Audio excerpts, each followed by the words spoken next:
YouTube, how the duck you doing? Duck Films here. Today we're going to go over the first patch notes for Season 2. And quickly, before the video starts, if you're new here and haven't already, please hit that like and subscribe button as it greatly helps me out. But anyways, let's get started. So starting off patch 2.1, we're looking at bug fixes and additions. Starting off with private matches, you can now select the map when starting a private match. You also no longer be stuck trying to join the game server after leaving a private lobby. They also fixed an issue with players leaving and joining private matches with crossplay on, as it seems they're working very hard on these private matches. And once they introduce the ability to mess with the time settings, I'm hoping to host large community events with unique game modes. So make sure you subscribe and look for those notifications when they're sent. For console, it seems like there was an audio related crash, so they fixed that. Now moving on to the new 5v5 Power Shift game mode.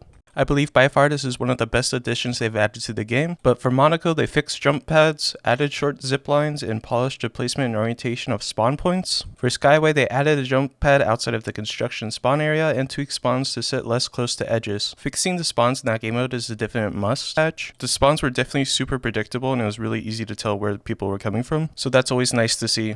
Then moving on to the maps, it seems like they did a lot of work on the new map Horizon, which I believe is done very well, and it seems like I get the most FPS on this map as well. Being the gateway gadget, they adjusted some spawn locations in Monaco near their hotels that was creating imbalanced scenarios. I always like to see this as it's creating an opportunity to spawn somewhere else so you're not always just getting insta-frag. Then they fixed destruction effects in Horizon, Soul, and the tutorial. I honestly didn't even know there was a tutorial for this game. Now moving on to weapons and gadgets, they fixed the bug with inconsistent damage when multiple explosives were triggered at the same time by C4s, and breaching charges as opposed to multiplied melee damage. So I believe that was with the meleeing, the C4, and the breach charge, but I could be wrong. Fixed the issue that made recoil on burst weapons not behave as intended. Fixed gateway ammo not being properly refunded when being thrown into an APS, which I definitely did notice that, but I didn't think it was that big of an issue. Fixed hovering objects after block transmutation on friendly carryables, so you're no longer allowed to troll your friends. They improved the zipline behavior to better match the intended exit and direction point. As I noticed recently, sometimes the momentum wouldn't carry right when jumping off a zipline. They improved and fixed the demat ability pertaining to when multiple objects are close to one another. And finally, a big issue that I actually would see is removing the ability to equip the mesh shield during defib revive. So if you didn't know, until this patch was introduced, if you're getting defibbed as a heavy, you're able to open up your mesh, blocking incoming damage for you and your team in your quote-unquote death phase.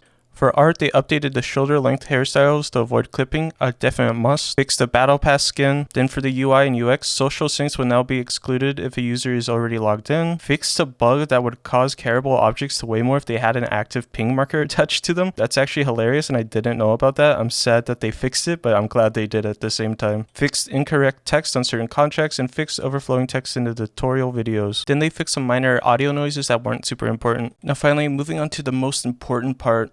Finally, that disgusting SA-1216 shotgun for the heavy has finally been nerfed, with a decreased fire rate from 230 RPM to 200, and a decreased damage per pellet from 7 to 6 damage. Later on in the video, I have clips testing out the new shotgun. Some of you may or may not have known, but if you play ranked in the finals, the quote-unquote ranked meta was heavily emphasized around the SA-1216, or the heavy shotgun, which was either a heavy medium, both mediums healing the heavy, or a heavy medium. In my eyes, this gun has been an issue since day one of the finals, and I'm glad the devs are finally seeing the power that it had, and I would say this is definitely a step in the right direction for balancing this weapon. However, I definitely think you could nerf it a little bit more. And do I think this really shifts the meta in any way? I really don't think it does, but let me know your thoughts on this on the comments down below. Next for light, the glitch grenade got a buff, which was definitely needed if you were playing light, so they went and changed the glitch grenade to trigger on impact when they hit a mesh shield or a dome shield. This was a highly needed change for light players, and just the light class in general, as I can't even tell you the amount of times I would throw a glitch grenade at a dome shield or a mesh shield and it would just bounce off and nothing would happen. To me, this is a huge W for light players. For me, this change feels like players are going to be more inclined to pick light rather than a medium or a heavy in the current meta, now that you have a more guaranteed impactful gadget for a light player. And the same thing is for glitch traps. Glitch traps now trigger on impact with mesh and dome shields, but in my eyes, all the nerfs and changes are going in the right direction. Where we see more or less to certain weapons, who knows? Now to show you some gameplay of the new shotgun.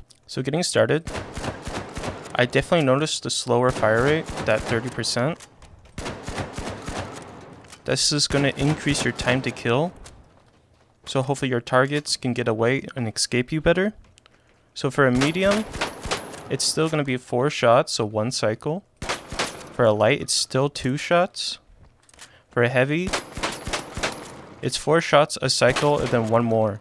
So So heavy is going to be the highest time to kill, so you won't be able to just one psycho someone. All in all, I think this change is very good for the weapon.